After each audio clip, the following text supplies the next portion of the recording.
Hi guys, welcome to hashtag Q&A 2K, baby. Let's go. I got a 20 questions all lined up, ready to roll for me to answer, and I think you guys are gonna enjoy the video quite a bit, and it's gonna be a good itchy time, baby. So let's just jump right into it.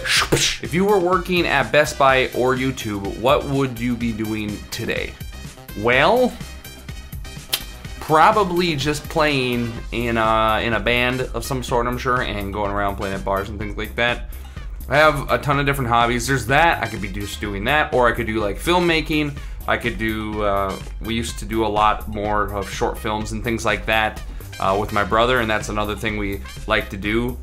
So I mean, there's a lot of different things that I would end up doing potentially.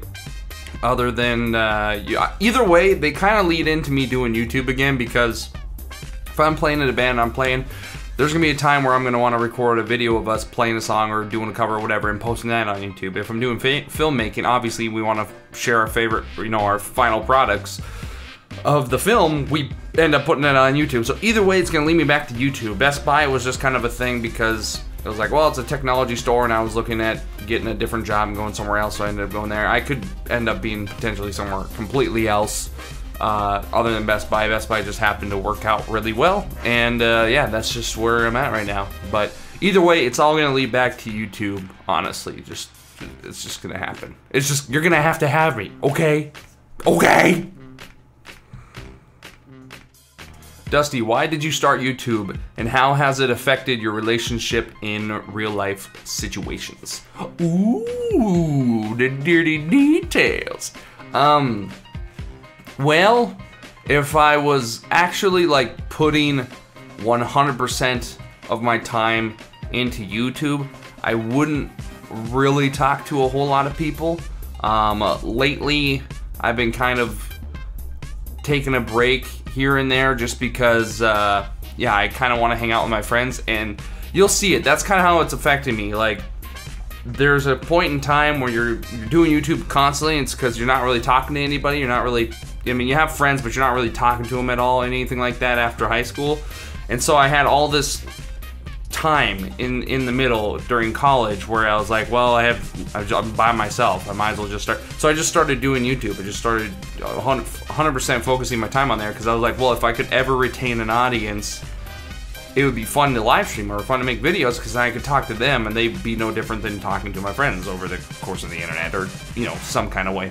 So, it does affect you in real life. It's hard because it's like having multiple friends. It's no different than having multiple friends that want to hang out with you. That's kind of how YouTube is, because it's like if you bail on your YouTube audience, or you bail on those other friends over and over again, and you just want to focus on those group of people, well, then those people are going to stop inviting you things, or they're going to just stop talking to you because you keep blowing them off, and so they're just going to start blowing you off. And that's just kind of how that works. That's how I see it working. And so, like, I noticed that over the course of the summer, because I really couldn't have time to live stream. But like, even now where I don't live stream for a week, I feel like I'm ignoring you guys in that kind of way, and I don't like doing that. But that's kind of how it plays in real life. If eventually your YouTube audience or your other friends are gonna get just fed up with you and just not come, because they're like, well, he'll make a video and then he'll just leave again. It's like JonTron. JonTron makes a video and then doesn't make another one for a full year. It's just like, do you deserve me coming back because you bailed so long, or what?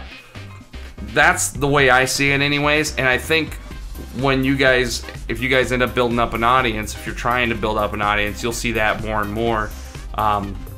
Especially if you're trying to keep like physical relationships, like with my brother and my buddy Robert and my buddy Jack and Josh and Jared and all these people. It's hard to keep in contact with them. Even sometimes I even live with these people, because I'll come home right after work and I'll live stream, and well, they're in bed already at that point, and I don't talk to them for a full day. I work all day, come home, live stream for another 3 to 4 hours, and then I don't see them the rest of the day. And then if I did that every night, I would just completely blow them off, and and sometimes I just can't, and I don't really feel like I should do that. So that's why sometimes I choose not to live stream at night, because I'm just like, well, I'll never end up talking to anybody. So I know this went on a little longer than it needed to be, but I had to be long enough, I had to be thorough to explain the whole concept of like blowing off your friends when you're not live streaming type of thing. So anyways, yeah, there you go. It's affected me quite a bit, but not crazy amounts, I would say, but it does affect you after you retain an audience. Doing YouTube or trying to make YouTube work does end up affecting you, especially if you're a live streamer. So congrats on 2K. Oh, thanks, Elementrix. And my question is, who inspired you to make YouTube videos?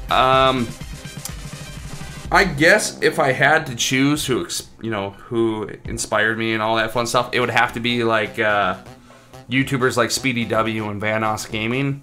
Because if you go back, look at my other videos, it was just a crap ton of GTA videos, and I really wanted to make YouTube work like that. I really wanted to do YouTube like Speedy W and Vanoss, where you're making funny compilations with your friends. Because not only does it give you success, but it gives your friends success, whether they ask for it or not. You know, the friends you're associated with that are like, the way I see it is, I don't find Speedy W that funny, but everyone who surrounds him I find funny. And the same goes with Vanoss. You know, Vanoss isn't really the big funny one. I mean, he has some funny jokes, but his friends are the ones that bring him up. Well, here's the thing. If it wasn't for Vanoss or Speedy, recording the videos, editing them, put them in the effort, they wouldn't have even been popular. Because those people might have the ideas, or they were not the ideas, but they might have the funny whip, the quips, things like that, but they don't have the know-how knowledge, how to edit a video, how to put it up on YouTube, how to make it work, how to do thumbnails, how to make the algorithm work, and they probably don't have the patience to do that either. That's where people like, you know, Speedy and Vanoss come into play, because then they can go ahead and put that together. And I feel like that's how they got bigger, and that's what I want to do, because not only does that make me still do YouTube and hopefully be successful one day, but then my friends are included with that, and so I'm having fun hanging out with my friends. I'm not ignoring them. They're with me at the same time as being a part of the success. And I think that was one of the things that really inspired me. I really wanted that to happen. And that's why I made a lot of those GTA videos. Now when I make them because they're funny. They're still fun, but I make them to look back at the people I was talking to, people who I was hanging out with all the time, and like funny jokes. It just brings me back to a time where I wasn't really focused on 100% YouTube, but it was just us just playing the game and me just editing and posting the videos. It was just a blast. So yeah, that's who inspired me. I would say probably Speedy W more than anything. So Matty Matt asks, and my question is, do you have arcade machines in the back, and how much? And my final question is, I miss the baby face you. Well, that's not even a question. You're just telling me you miss the baby face me. And the arcade machines, they're probably $1,500 a piece. They're pretty cool though. I don't ever play them. They're just a novelty thing. You know, it's one of those things you thought you would end up, it's one of those things you buy and you thought you were going to use, but you never ended up using. So that's kind of what it ended up being. But yeah, so that's the story behind the arcade machines. So yeah. Titus Wang says, congrats on 2K subs, Dusty. Thanks, Titus. Thanks, man. Out of all the brothers in your family, who started a YouTube channel first, and was everyone else inspired to create one after that person? So it was me who started YouTube back in 2010. I just started posting random videos with my little brother. Nothing special. I don't have those videos anymore. Trust me, I've looked everywhere. I've tried pulling, because some of them were just, it's fun watching old videos and super cringy and shit and stuff like that. So I found some older ones, but not every single one. But yeah, I started back in 2010, and then Dylan decided to, my older brother Dylan, or DJ Spinda as you guys now know him on his YouTube channel, he made one in 2012, the same time we made our film channel, and he was posting random videos on there and things like that, and lyric videos. And then he didn't make DJ Spinda or he started to take YouTube seriously or doing YouTube until 2016, I think is what that was. Yeah, 2016, May of 2016, pretty sure. And then from there, he's just been posting videos and things like that. I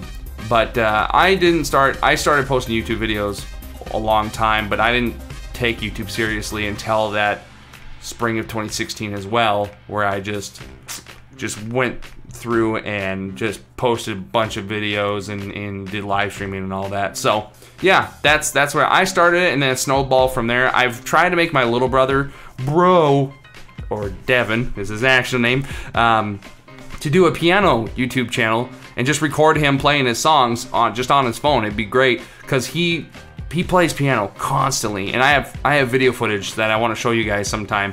It is crazy how much time and effort he puts into piano, and it's really paid off. He's excellent at it, and yeah, you guys, maybe I'll just put a clip in here because it's awesome, guys. You got to see it.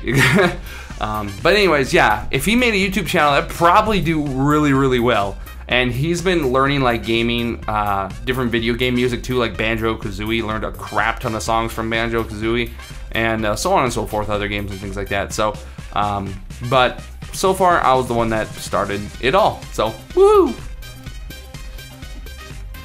McDubs23 asks, is a gaming YouTube channel expensive, difficult, and time consuming? I'm trying to start one, but I have Traf Wi-Fi, LOL. It is time consuming. It can be expensive. It can be expensive if you don't have a job and you can't like just buy the things you want right away.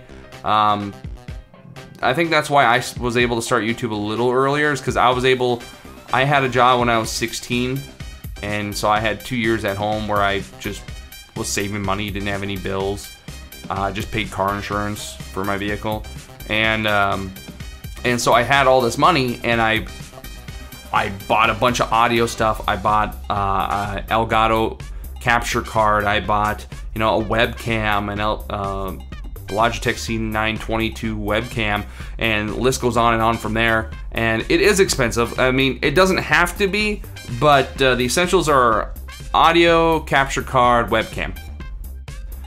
Your computer, it's whatever. If you have like a $700 computer, you'll be able to record just fine and live stream just fine. I have no issues with doing that kind of stuff on there, but it can get expensive if you make it expensive. I think you could probably get by with $300, probably $350, because the capture card's gonna be like $150, but $100 for a webcam, $100 for a microphone, and you would have a great setup. You would pretty much be where I'm at with technology wise, how expensive I've gotten on my stuff. So, but yeah, it's not bad. The time consuming part though is what's gonna drive you crazy, because if you're just editing videos, it's gonna drive you mad. Sometimes, depends on what you're editing. And then another thing is if you're becoming just a live streaming YouTube channel, like myself, I'm kind of a hybrid, but mostly live stream. It is very time consuming, and just if you have a lot of friends or you like hanging out with those friends, you probably won't follow through with it, because it's gonna take away the time that you hang out with your friends by half or more. 50% or 75% of your time that you spend with them will now go to just YouTube if you decide to go serious with it. So, not to be a downer, but just laying down the facts. Just laying down the facts. That's just what it is. It is what it is. So, but yeah, it is doable. Anyone can do it. I did it. Anyone can do it. You just have to just sacrifice some things and know where your priorities are, and you'll be good. So, anyways, that's my thoughts on that. So, the Smoking Skull says, "Congratulations, thanks, man. I suppose I should ask something. What's your favorite game growing up, And was there a channel that inspired you, or did you just decide to make a channel yourself one day? So we already talked about the inspiration that was Speedy W. Loved him to death. He was my inspiration to start YouTube. And then from there, live streaming and stuff, that was just my own doing. I don't really have a favorite streamer because I personally don't like watching streamers, but streamers nonetheless. Yeah, so that's my thoughts on that. And then, what is your favorite game growing up? Growing up, easily, Spyro 2 Ripto's Rage. That's why I haven't shared my love for this game, like verbally, on my YouTube channel other than my Spyro 1 playthrough. But Spyro 2 is by far my favorite game growing up. My favorite game now, as I'm older, oh man, it's really hard. I could easily say Spyro 2 again, but if we're categorizing growing up games and now, growing up Spyro 2, now GTA 5. I've put thousands of thousands, like what you guys do on Breath of the Wild with 2,000 some hours.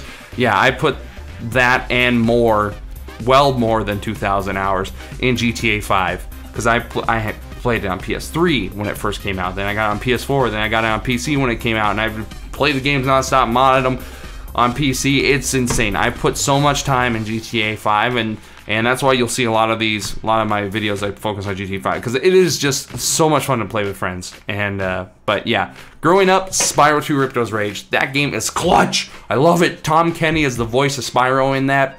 Who's the voice of SpongeBob? And SpongeBob is like my favorite TV show. Growing up, I mean, it's still a great cartoon. And so yeah, that's what it is. Spyro 2 Ripto's Rage. Let's go, Reignited Trilogy. Yeah. Monolith 64 says, yeah, dude, congrats. Thanks, Sean. What are your top 5 games of all time and why? Well, you just heard it in that last clip. 2 of my favorite. I gotta think of 3 more, huh? Well, we'll start from at my number 1 game, and then we'll work down to my number 5. So my number 1 game, GTA 5. Number 2, Spyro 2, Ripto's Rage. Number 3, probably Red Dead Redemption. 4, Spider-Man PS4. Okay, that game's recent, but that game is by far one of the best games I've played in a long time. And number 5, God of War. Boom. Like literally, this year has brought me generations of joy. Like I haven't felt good about playing a single player game in so long up until this year. This year has been insane for awesome games. And then below that, all the way to my top 10, if we're going below 5s, all the Uncharted games, just and Last of Us. That's the rest of the list there, because Uncharted and Last of Us, those games did just as much as they did with God of War and Spider-Man. So those games are just as good and freaking awesome as well. And yeah, that's my thoughts on that. Red Eye Films asks, if you own Nintendo, what would you do? Well, first of all, I would add Party Chat to the goddamn Nintendo Switch. I would add Virtual Console, some GameCube Virtual Console, more classic games right away at launch for the Nintendo Online, and things like that. That's what I would have done. But apparently that's I'm not the owner, so I can't do that. But that's what I would have done. Party Chat for sure. Gotta add that shit, and they haven't added it yet. How much is your gaming setup? Dead Memes, thank you for this question. So I would say total, if I'm counting, because everything's listed here. Now, this is as of now everything I have for my setup. I have my $1,500 computer, $400 PreSonus, $250 monitor, $150 monitor, $250 monitor. After counting my other PC, that was $900. That was another $100. I probably put in well over probably $2,000 to $2,500 in just computing and audio stuff alone. That's not even including my console. If we're adding consoles in there and everything that, which I'm sure you want for my gaming setup, that would be another $700 for that. So yeah, probably close to 3,000, a little over 3,000 for my total setup. That's kind of what you'd be looking at. I've spent a lot of money, but this is over the course of since probably 2014, you know, building this setup. So I mean, it isn't something I would just bought all at once, because that would be insane.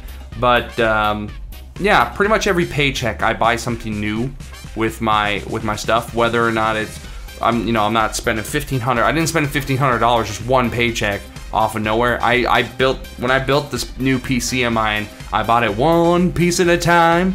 And it did cost me a dime, but but I bought it one piece at a time because I obviously can't afford $1,500 right away, but I can afford, you know, $100, $200 each paycheck to go towards something. So, but yeah, probably well over $3,000. So, what is your favorite game? There it is again. GTA 5 is my favorite game. GTA 5, love it to death. It is by far one of my favorite games of all time. Unless Red Dead 2 is excellent, then that might wipe it out. But we'll have to see. So, William and Ryan Gaming ask, if you live anywhere in the world, where would it be? Somewhere with faster internet. We have decent internet here, but when you guys talk about your gigabit internet and all that, we don't, like, we have it here, but it's only in certain locations. It's not in town, it's out of town. It's really dumb. We don't have gigabit internet everywhere, so where we're living, we don't have access to real gigabit internet. We can get gigabit internet. It's 1,000 download, but only 20 upload. I'm like, what the hell's the point of that? Having 20 upload. So until we get real, gigabit where it's 1,000 download, 1,000 upload, then I might end up going to gigabit. But yeah, right now we have 150. Download and was it 15 upload or 16 upload? I know that has nothing to do with the question, but yeah, that if I could live anywhere with better internet, you know, so they're probably anywhere but North Dakota. That's pretty much what it comes down to. But I think Arizona would be a cool place to live, somewhere there. Maybe when my parents were planning on like transferring their jobs and things like that to Arizona when I was a junior, and we were looking at some really cool places. There's places with like basketball courts and pools in the backyard, and you know, it's always 80 degrees, and during the winter it gets maybe down to 50, 50, 40 degrees, which is awesome. Like, that's still great temperature. That's just kind of how I am, and I really wanted to move down there when they were talking about it, but all the family lives up here, and so we're like, well, I guess we're gonna stay, and it was really disappointing. But anyways, yeah, so Arizona, I'm thinking somewhere in there. That would be great. What's your favorite game? Mr. Knowin. Hi, man. GTA 5. Yeah, I'm establishing that right now. This video, GTA 5 is my ultimate favorite game.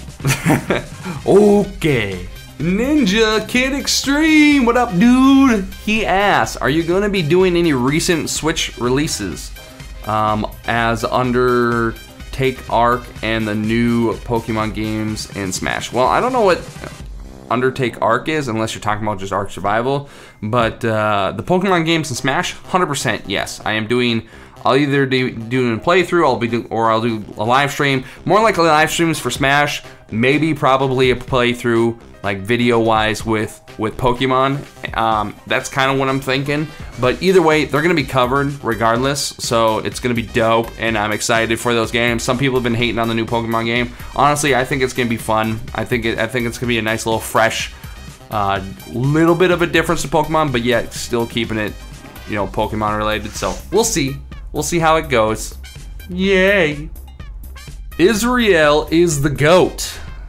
Hi, man. He asks, was there a hard time in your life where there was just no time for YouTube or fun and games? And by the way, I like to see a stream, please. Love you, man.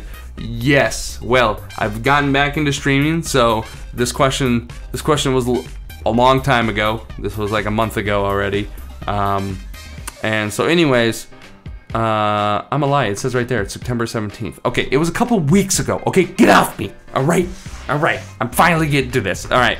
So, anywho, as far as hard times, yeah, I would say from the end of May, June, July, and halfway through August, I moved from my apartment to home for a little bit until I got to this new place, and that was a horrible decision because I could have stayed in my old apartment until we got a new place in Minot. But I just really wanted to move away from the city that we were living in. That was a hard time because I could not live stream because my family and stuff like that, they were always interrupting me, trying to edit videos or trying to decide whether I wanted to stream because they always come in, they always got to call me or got to do something every waking hour of the day, and so I just never ended up live streaming. I pretty much missed the whole summer, which freaking blows because that would have probably gained a lot more attention during the summer, and I just could not do it. There was nothing I could have done about it, and it really sucked, and I'm really pissed about it. And I guess there's really nothing I can do except for try to play catch up for the fall with all these new games, but we'll see how it goes. But that was probably the hardest time, especially since when you had the following and you don't want to lose them because you haven't been able to live stream, it just sucks. So yeah, that was the hardest this summer, 2018 summer. Yeah, shit, it sucked, man. Roy Ferguson, my boy, he asks, here's my question for the Q&A. What game do you enjoy streaming, recording the most? Well, see, here's the thing. I actually have two different games. So for recording wise, GTA 5 is definitely by far my favorite game to record. And because that one, when you edit it down to perfect, you can edit literally all the funny parts of a 3-hour gaming session. You can edit it down to 15 minutes of just the funniest shit that happened. And that's the best. I love recording GTA 5 videos and doing that. Streaming Splatoon 2 because it's my biggest retaining audience. I like games that bring in my sleeper viewers, I guess you could say. Because I enjoy that because we can team together. It's about them. I enjoy playing Zelda, but the problem with Zelda is I have to focus. It doesn't really get the audience interaction at all unless I ask or ask for advice and things like that in the stream. That's the only way they get an interaction about it. Whereas in Splatoon, they play with me. They come hang out. We talk about Splatfest. We talk about different things. As they're playing with me, commentating, things like that, it gets them more involved, and I think that's why those streams do so much better for me. But that's why you see me play Splatoon 2 so often. The game, yes, it does get repetitive, but the fact that majority of my audience comes back when I play Splatoon makes it totally worthwhile playing because I enjoy seeing all the old people come back and a lot of new people. It just is awesome. I love the crap out of it. And I'm hoping Smash Bros, when that comes out, does the same thing for me. I think it will, because a lot of people are going to want to play Smash Bros with streamers. So, yeah.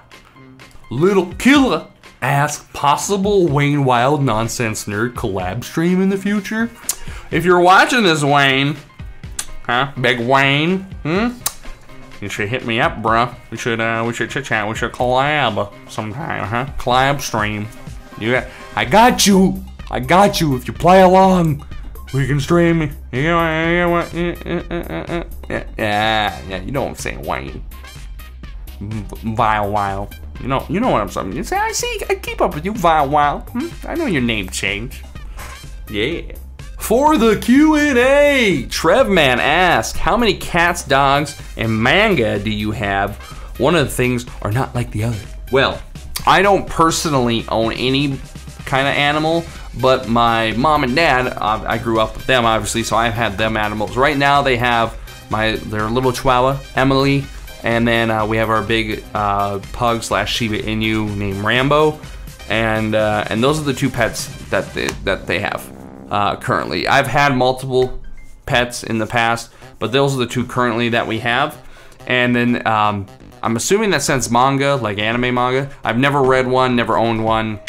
Yeah, I know what manga is, but I've never never read it or owned a single piece. So yeah, thanks for the question, Trev. Favorite console and why? Well, Grumpy Days, thanks for the question, of course. My favorite console? Even though GTA 5 is my favorite game, I think the one that brought us together the most with my friends is Nintendo 64, baby. You got that Pokemon Stadium 2, that Mario Kart 64. You got that GoldenEye, man. 007 GoldenEye. Come on, you got that Banjo-Kazooies. You got all those games. Army Man, Sergeant's Heroes 2. You got all that good shit on that system. And Smash Bros, the OG Smash Bros. Are you freaking kidding me right now? That game is the bee's freaking knees, boy. Bam, bam, bam. Nintendo 64, Nintendo 64. That is the best console ever, and by far my favorite. Yeah. Oh, Tick, my admin overseer of the Discord. Thank you for all your work, Tick. His question is, what do you want the final few Smash Ultimate characters to be? Let's see, they already got King K. Rool, they already got Ridley. Yeah, that's it, that's all I want. No, I mean, they could add a bunch of different ones. I want to see Banjo-Kazooie in there. I want to see some rare characters in there, like Rareware characters, the company. I would love, so much love to see Banjo-Kazooie in there. I know it's not gonna happen. You know, maybe Goku. Maybe throw Goku in there a little bit. You know, we need some anime in there. You know, maybe Deku. You know, from My Hero Academia. You know, get some All Might action in there. I think those would be the best characters to add into that game. I mean, they would just freaking dominate. There's no question about it. They would rape. Just plow them right through.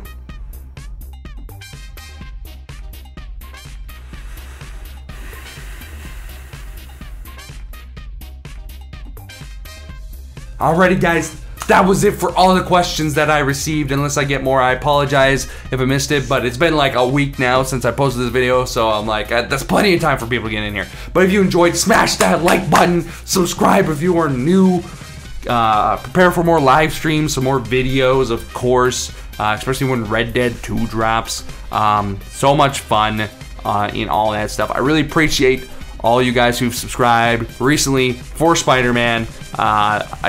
So many subscribers came in from that series, and I can't believe it, honestly. It's awesome. I really appreciate it. So thank you guys so much. I hope you enjoyed the 2K Q&A, and we'll see you guys at a 3K Q&A. Alrighty. Thank you. Bye-bye.